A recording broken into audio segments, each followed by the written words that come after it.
Hello and welcome to scrapbookingstation.com. In this video we're making a double flip card. So it's closed like this, but when you open it you've got a front ornament flipping and you've got a back ornament flipping.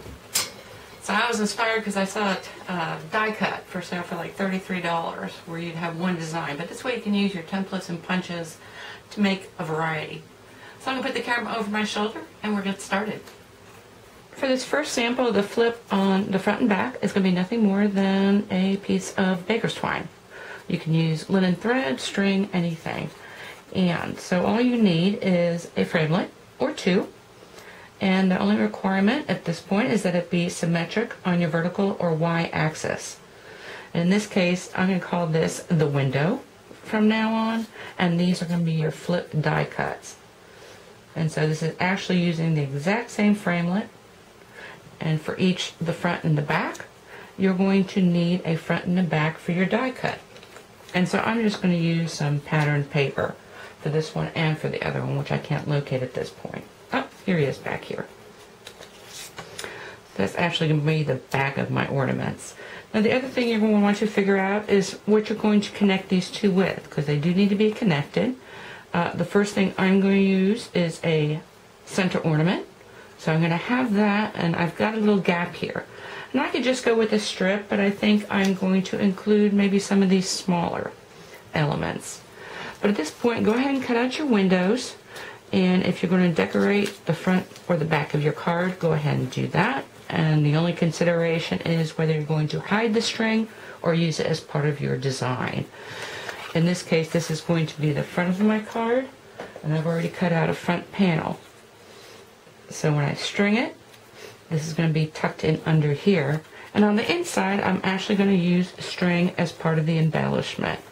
So let me get some of this put together and then we'll be back. Okay, I just wanted to show you how much adhesive I actually use to try and keep this twine in place. So I've actually got little pieces of the ultra tape on either end. This is the front piece. Of course, the underside of it. I've got my twine. I did a double. I've got a little loop coming out the bottom. I'm going to try and do some sort of bow on top. And this is the back piece. And I'm going to get that on there, right on top of the other. And really press down and hold it. And then I'm going to really let that set. So the front flip image, I did exactly the same thing using two pieces of ultra tape and gobs of glue.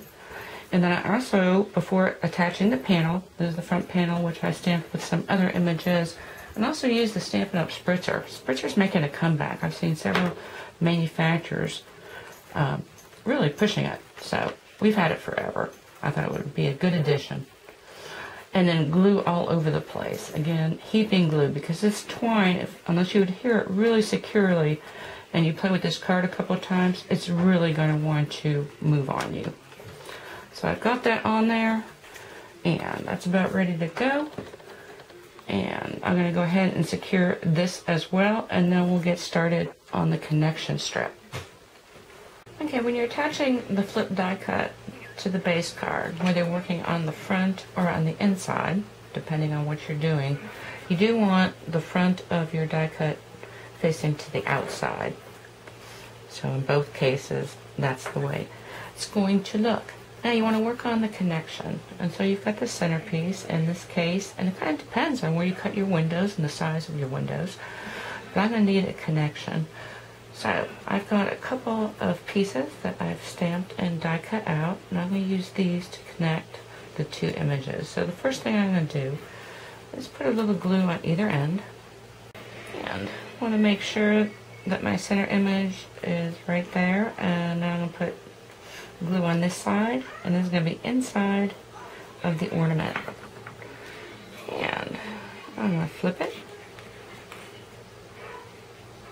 Make sure it's right back on itself. Attach it there. And then I'm going to flip this one. And of course, you saw where I flipped it coming in. I'm going to do the same thing outside to inside. Let that set, and then we'll take a look at the finished piece. Okay, so here's the finished card we just made. So it opens, everything flips really nicely. And that's that. And this is the one I showed in the opening. And so for this I used linen thread, and it really does want to shift.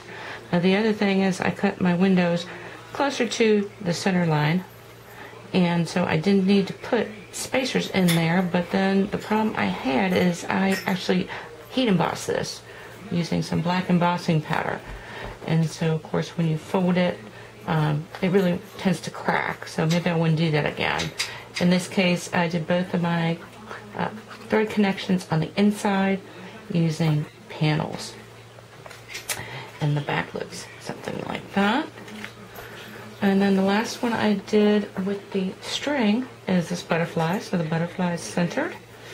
And once again, it's the same die cut making the window as the flip. What's different about this one is this other butterfly is totally not centered. In fact, it's not even perpendicular. It's tilted a little bit. And so this one is attached under the panel on the front. Then this one is really just attached on the back. And I just used some of these same little butterflies that I used for the connection strip to kind of tack that down. And again, gobs of blue. But really pretty. And the other thing with this connection strip, obviously I could have made it as long as I wanted. I could have folded it wherever I wanted. And then on the back, you could see it's just peeking out. So really pretty. Like I said, have fun with this. Now I'm going to look at something that's a little bit more secure, a little less flimsy. And that's using a scored 1/2 inch strip. So let me set up for that and we'll get started. Okay, in this next example, we're looking at a flip mechanism that is a strip. And so what you're going to need is, again, die cuts. So I've cut my 2 windows out, but your flip die cut needs to be significantly smaller. And I'm going to show you why.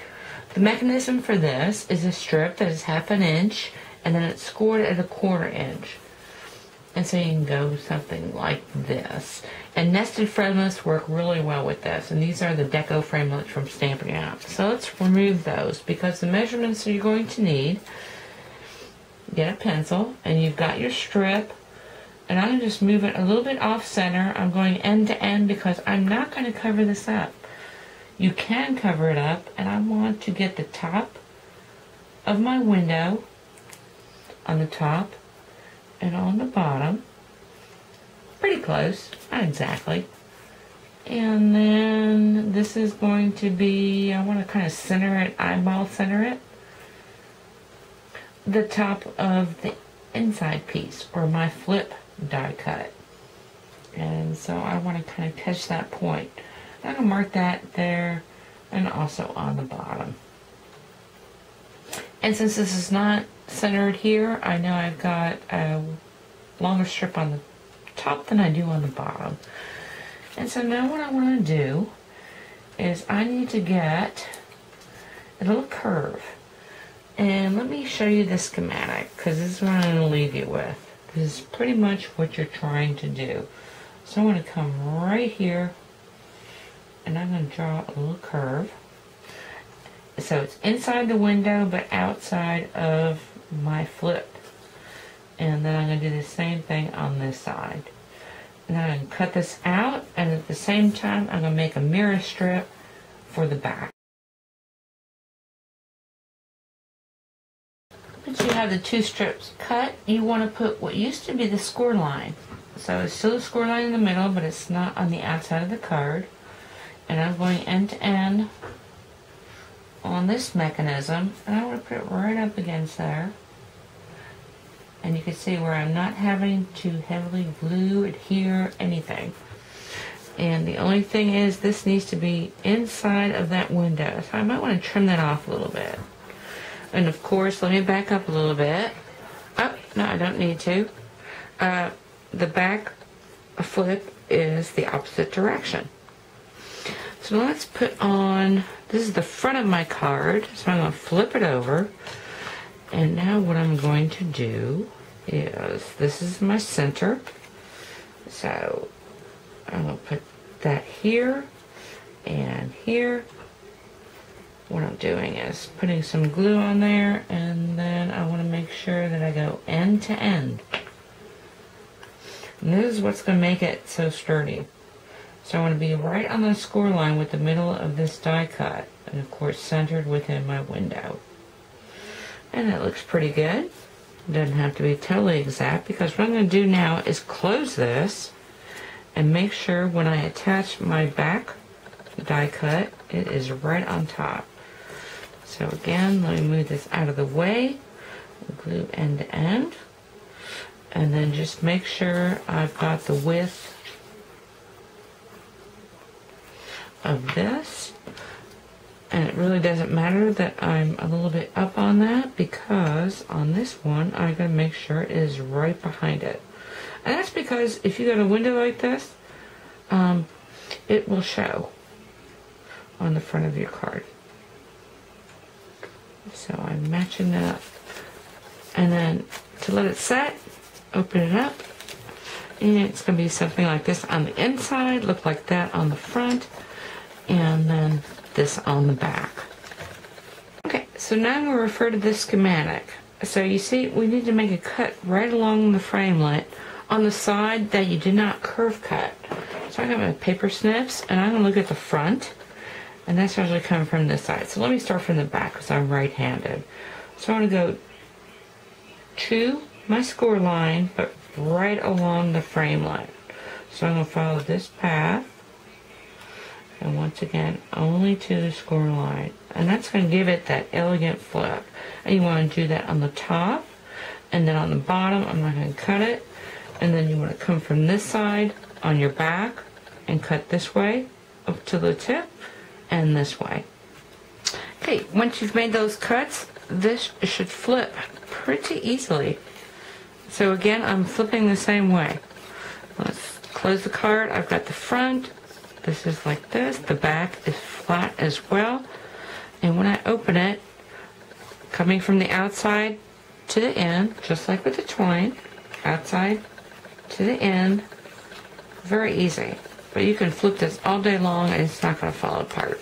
Okay, let's work on the connection now. So now we got to take a look at the connection. And once again, you're looking at a gap that is this far. These ends need to meet. And I do something that I call smart cut.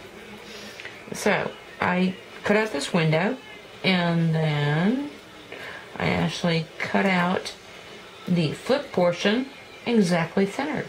And that's so that I can use these in my scrapbooking. And let me just show you. Out of all these cards, the leaves don't count. But I am pretty smart about how I cut things so that I can make a border in my scrapbook. I can make some interlocked windows in my scrapbook. I even save the wax paper in the case of my butterflies. Anyway, just something to be aware of, and I just stick them in a baggie that goes with the coordinating colors. But in this case, I found out, and you can use a strip, you can use another image and just fold it over. But I found out that if I position this, and again, this is just the outie from here, just so, I've got myself a great connection because it's flat right there. And so let me put this together and then I'll be back. What I love about this mechanism is that I've got all this space. So while I've got these showing, and of course I've got that showing, and I'm okay with that. But I can, as long as I don't interfere with my flip die cut, I can kind of extend things this way. But when I open it up, how pretty is that? And I haven't decorated anything. So if you want to see that finished card, go to my website. But let me show you some other samples. So this is the Label Framelits collection. These are the ornaments again. And it's pretty much the same thing. And once again, I've got this folded embossed image, which I don't like, but it's just back to back the same framelit. And then just strips holding these things in place. So that's the way that is. Too much fun. And then I did this because I thought, how fun if you've got a two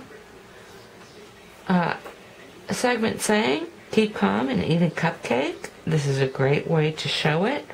And you don't need to repeat an image or anything, just a link. And so you've got that. Now, having said that, I was actually not happy with the amount of space between, this is the flower framelit collection from Stampin' Up. Between, this is the second smallest, I think it was third smallest. It looked like too much space, so I tried to put this in there, but as a result, I couldn't make that cut, which is this cut right here. And that is what makes it elegant, because now I really can't back it. So, I don't know. Would I send it? I wouldn't send it to my mother, but I'd send it to a friend. Anyway, really pretty also. And then, that's Buddy, my grandson. And then, if it can flip, it can swivel. And so, if you want to get really outraged with this, this is just really pretty. Just a bunch of die cuts, swivels. There's a 12 by 12. Each of these panels are 4 inches wide. And I actually created the interior panel, or the interior strip, separate from the base card. Attached it, which is why you see when it's flattened out, I've got all these swivels in the same direction, and every rule is made to be broken. And so on the front, they're folded back upon each other, but once you fold it all together, it looks like this. So once again, that's going to be on my website. So I hope you took something with you. You can use in your own card making. It's always nice to kind of depart from the basic, open it up. So this is another structure card. Thank you for watching.